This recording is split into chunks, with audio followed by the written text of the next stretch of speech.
নমস্কার, নতুন ভিডিওতে আপনাদের সকলকে স্বাগত। তা হলিউডে যদি জেমস ক্যামেরন, ক্রিস্টোফার নোলানের মতো যদি ডাইরেক্টর থাকতে পারে, আমরা আভাতার দেখেছি, ডার্ক নাইট দেখেছি, ওপেনহাইমার দেখেছি, এরকম প্রচুর সাইফাই সিনেমা দেখেছি হলিউডের।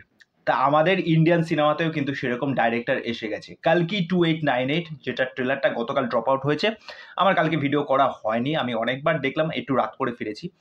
তা দেখে এইটা বোঝা গেল যে হলিউডকে টেক্কা দেওয়ার মতো ডাইরেক্টর কিন্তু আমাদের ইন্ডিয়ান সিনেমাতেও আছে, এবং সেটা স্পষ্টভাবে প্রমাণ করে দিয়েছে কালকে সেই ট্রেলারের মাধ্যমে। দেখুন, ট্রেলারটা এক কথায় গুজবাম্পস দেওয়ার মতো। এই ট্রেলারটা দেখে আপনি কোনো অংশে বলতে পারবেন না যে এটা কোনোভাবে হলিউডের থেকে কোনো অংশে কম।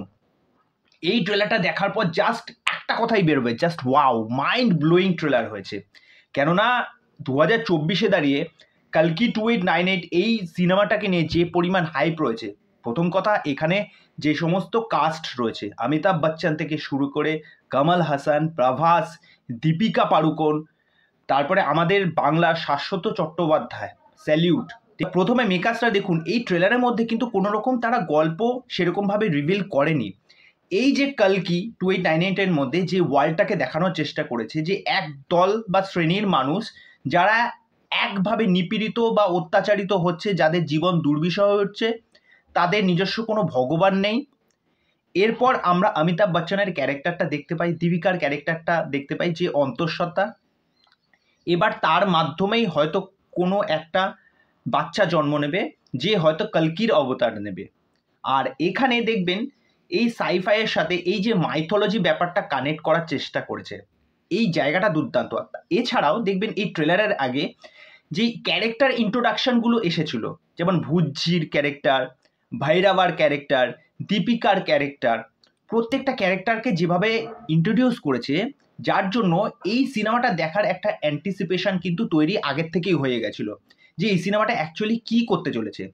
600 কোটি টাকা বাজেটের সিনেমা, নাগওয়াসিন এখানে যেই ভিএফএক্স বা সিজিআই এর যে কাজগুলো আমরা দেখতে পাচ্ছি, কি গ্র্যান্ডার দেখুন, মানে কিভাবে এটাকে লার্জার দ্যান লাইফ ভাবে প্রেজেন্ট করেছে, এটা দেখে জাস্ট অবাক করে দেওয়ার মতো।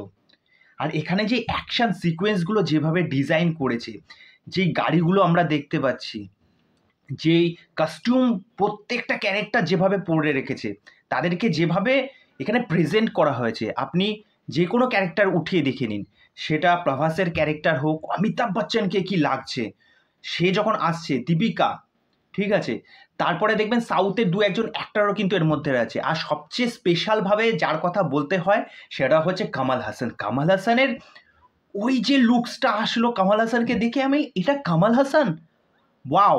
কমল হাসান যখন ওই ডায়লগটা দিচ্ছে, একটা নতুন পৃথিবী আসছে, যখন ওই কথাটা বলছে, সেটা গায়ে কাটা দেওয়ার মতো। আর এখানে অ্যাকশন যেভাবে দেখানো হচ্ছে, কিছু কিছু অ্যাকশন যেভাবে ডিজাইন করা হয়েছে, সত্যি কথা বলতে এই ট্রেলারটা হলিউডের যে কোনো সিনেমাকে হাতে হ্যারিকেন ধরিয়ে দেওয়ার মতো। তা আমি বলবো এই ট্রেলারটা জাস্ট আলাদা লেভেলের হয়েছে। আমার এই ট্রেলারটা দেখে আমি জাস্ট মাথার থেকে আমি বেরোতে পারছি না, এই ট্রেলারটা এতটা ভালো হয়েছে। কালকি 2898 নিয়ে নাগওয়াসিন যেই স্টেটমেন্টটা দিয়েছিল, যে আমাদের ইন্ডিয়ান সিনেমাতে এরকম কাজ কিন্তু আপনারা কখনো দেখেনি। এবার বিষয়টা হচ্ছে এই ব্যাপারটাকে আমাদের ইন্ডিয়ান দর্শকরা কিভাবে নেবে। আর এই সিনেমাটার একটা আলাদা হাইপ রয়েছে, এই ট্রেলারটা এসে কিন্তু সেটা প্রমাণ করিয়ে দিয়েছে। আপনারা জাস্ট দেখুন গিয়ে ওইটার এখন কি ভিউজ। আর এই সিনেমাটা প্রভাসের মার্কেটটাকে আরও বিরাট পরিমাণ বাড়িয়ে দেবে। এছাড়া যে আমাদের যে ইন্ডিয়ান সিনেমার যারা দর্শক আছে, তারাও তো এই সিনেমাটা দেখার জন্য বিরাটভাবে মুখিয়ে আছে। কেননা এখানে কমল হাসানের মতো লেজেন্ড আছে, অমিতাভ বচ্চনের মতো লেজেন্ড আছে, দীপিকার মতো একজন ফাইনেস্ট অ্যাক্টার আছে। তা এবার দেখা যাক মেকার্সরা এই সিনেমাটাকে কিভাবে প্রেজেন্ট করে। ওভারঅল এই ট্রেলারের যে প্রিমিয়ামনেস, যে ফিল গুড ব্যাপারটা, যে ভাইবটা প্রোভাইড করছে, সেটা কিন্তু দেখতে এবং ফিল করতে কিন্তু ঘ্যামা লাগছে। তা আমি বলবো এই কাজটা হিউজ লেভেলের একটা কালেকশন করবে, যেটা ইন্ডিয়ান সিনেমার পুরো মানচিত্রটাই বদলে দেবে। তা এই বিষয়ে আপনাদের কি মতামত, সেটা অবশ্যই আমাকে কমেন্ট করে জানাবেন। তা চলুন, আজকের ভিডিও এখানেই শেষ করছি, পরবর্তী ভিডিওতে আবার দেখা হবে। আর চ্যানেলে এসে আমার চ্যানেলটাকে সাবস্ক্রাইব করে দিয়ে এইভাবে আমার সাথে থাকবেন, পাশে থাকবেন। নমস্কার।